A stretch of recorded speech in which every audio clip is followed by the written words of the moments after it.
Fire Situation Report for Monday, July 25th, 2016. I'm Lynn Tomachoff coming to you live today from the CAL FIRE Fire Information Center. So let's go ahead and just get right into this. Last week we've seen over 300 new wildfires sparked, keeping firefighters very, very busy. That brings our year-to-date total to over 3,700 fires, more than 204,000 acres burned throughout California. Major fires going on today. We'll start with the Sobranos fire in Monterey County. This is located along the coastline, very close to Big Sur. As you can see here, we've got the DC-10 doing a drop in a very difficult terrain, very hard to access area. Not a whole lot of roads in there. It's right along the beautiful coastline. So firefighters are doing their best to get in there, get some containment on this fire. Right now, we're looking at about 5% containment on this fire. So as we go ahead and move along here, let's go to the map. We can take a look just exactly where this fire is burning here in Monterey. Get a little bit closer here. Sorry about this, we're just having some technical difficulties here. Let's see if I can get some help here. All right, so the Sobranos fire, 5% contained. Got it here just south of Carmel. Carmel is a very popular area. A lot of visitors out there this time of the year.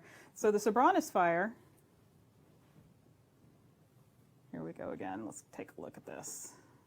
So here's a bigger view of the map here. You can see just how large of an area has burned.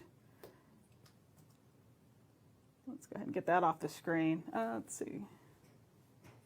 Oh, here we go. Now I've got it working. Sorry about that, folks. Let's take a look.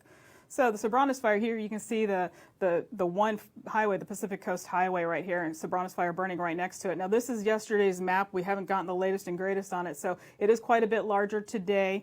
We'll have that up on our website here shortly so everybody can take a look if you need to. But this is where it's at. Got Monterey up here, Carmel Valley over here, and of course the 101 running along this road here. So let's go ahead and move on to the Sand Fire. Now the Sand Fire is burning in LA County, the Angeles National Forest. Started back on July 22nd, just outside of Santa Clarita. This fire is about 33,000 acres, only about 10% contained. Firefighters are out there again today doing their best to get a handle on it. So let's go ahead and take a look at this, this fire here. Once again in a very populated area. So here's Santa Clarita, we've got that right there, the 210 freeway, and of course down here is Los Angeles. I believe we have a video here of the fire, a little bit of the fire activity. Go ahead and pull that up. Here we go. So as you can see here, very populated area, lots of homes around. The helicopter making a drop on this to try and help slow the spread of that fire. You can see we've got firefighters out here doing some structured defense. They're going to go ahead and stay out there as this fire is progressing that direction. They're going to do their best to protect these homes. Now there have been some homes destroyed in this fire. There was also one confirmed fatality, unfortunately. Just a reminder of how dangerous these fires are this time of the year, and it's only going to probably get a little bit worse from here as we continue through the dry season. So let's go ahead and move on. We'll go to the next fire that we can pull up here. We've got the Gulf Fire, which started just north of Chico in Butte County. Let's pull this one up. This one grew to about 22 acres. And firefighters were able to contain it, up to 50%. Still out there working on it. They've got some trees that they need to take down and just continue reinforcing the containment lines on this fire. So let's back out here. We'll move on to the Franklin Fire in Contra Costa County. So down here, a little bit to our south and west, right here we got the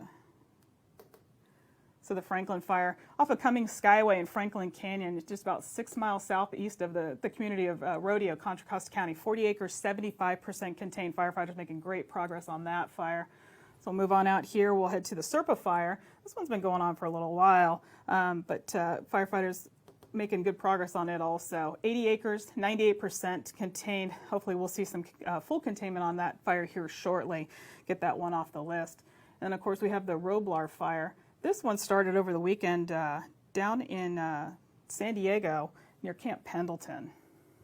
Let's pull that one up here. So here's the Roblar Fire.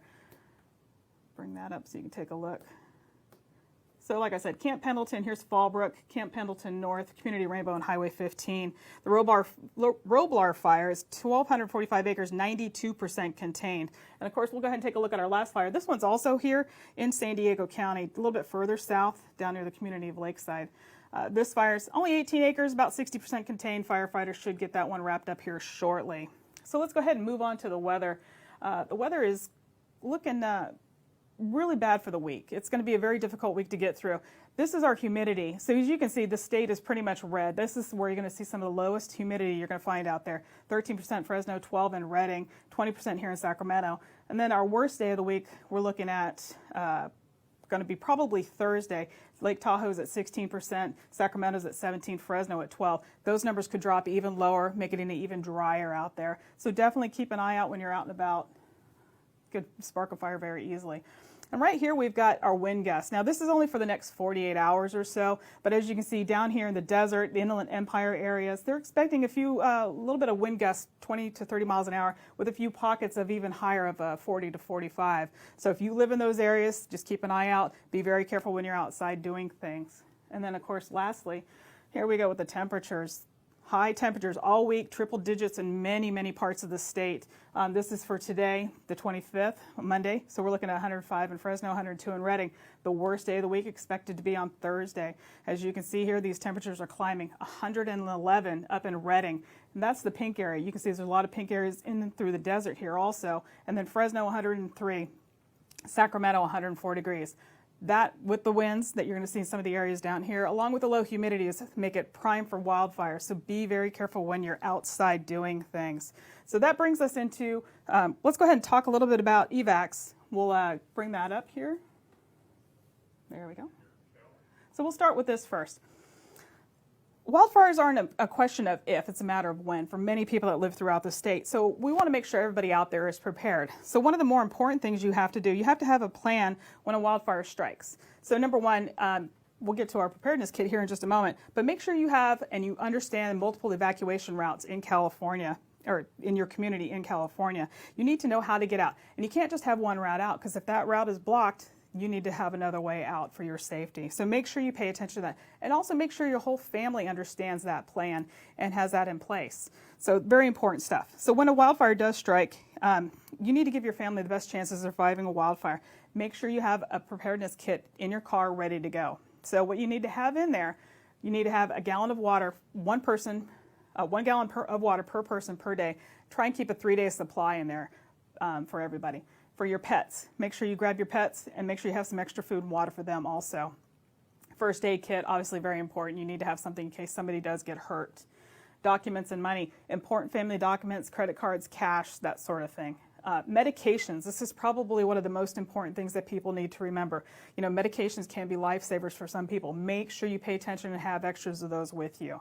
And then food, keep a supply of perishable foods, non-perishable foods, and make sure if you have cans, make sure you got a can opener. Radio, have a radio with you just in case your devices, such as your cell phone, you know, the battery dies in them. You need to have some other way to get information to you. So a radio is very, very helpful. And of course, sanitation items, keeping wet wipes, garbage bags, plastic ties, that sort of thing, just to have those to make sure you're covered. And let me do one more thing to let you guys know. If you have any questions, be sure to go ahead and post them, and we'll try our best to get to them and answer them for you. Now, Amber asked, can ocean water be used in firefighting the coastal fires? Ocean water can be used. It's a little bit difficult sometimes to access that water, but if they are able to get to it, they will utilize that. But they do try to find the closest water sources to the fire and use those as best they can to eliminate the length of time it takes to get to and from the fire with the water. Okay, so let's move on here. Remember the 6 P's in case of evacuation. Like I said, prescriptions, very important. A lot of people forget those. They don't think about them because it's some sort of a routine they're on during the day and they forget about it the rest of the day. But make sure you remember your prescriptions. The other thing, PCs, so personal computers, personal information, have it stored on a USB so you always have that with you, or just take your computer or laptop with you if you can. The other thing, people and pets. Don't forget all of your family members and make sure you grab your 4-legged family members if you have time. The other thing, important papers, anything, important documents, birth certificates, social security cards, those sort of things. Have those with you, or at least have copies of them with you. Photographs. Photographs these days a lot of times are saved on a hard drive and can be reprinted, but there are still those that from many years ago, back before we had those options, that you need to bring those with you too, because those are not replaceable. And then lastly, plastic. Make sure you have a bank card with you of some sort, something that has a credit line on it that you'll be able to use. You don't have to worry about not having enough money to be able to survive for a few days if you are evacuated from your home. So let's go ahead and look at our next question. Actually, Lisa posted, what should you keep in your car? Going back to we were talking about the other one, these kind of items are just some of them, along with the water and some food for your family, that sort of thing. So this is very important. What you can do is actually just create a box. Get a big storage box, storage tote, something like that. Load that up with these items, and then you can just grab that and out the door you go. So that's probably your best bet. All right, so now for more on evacuation tips and also for more on information on anything that is related to the wildfires and the things that we do here at CAL FIRE, visit readyforwildfire.org. And for the latest on updates on fires, follow us on Facebook and Twitter. We update these as regularly as we can, as well as letting you know the evacuations that are going on in place. So thank you very much for joining us, and have a fire-safe week.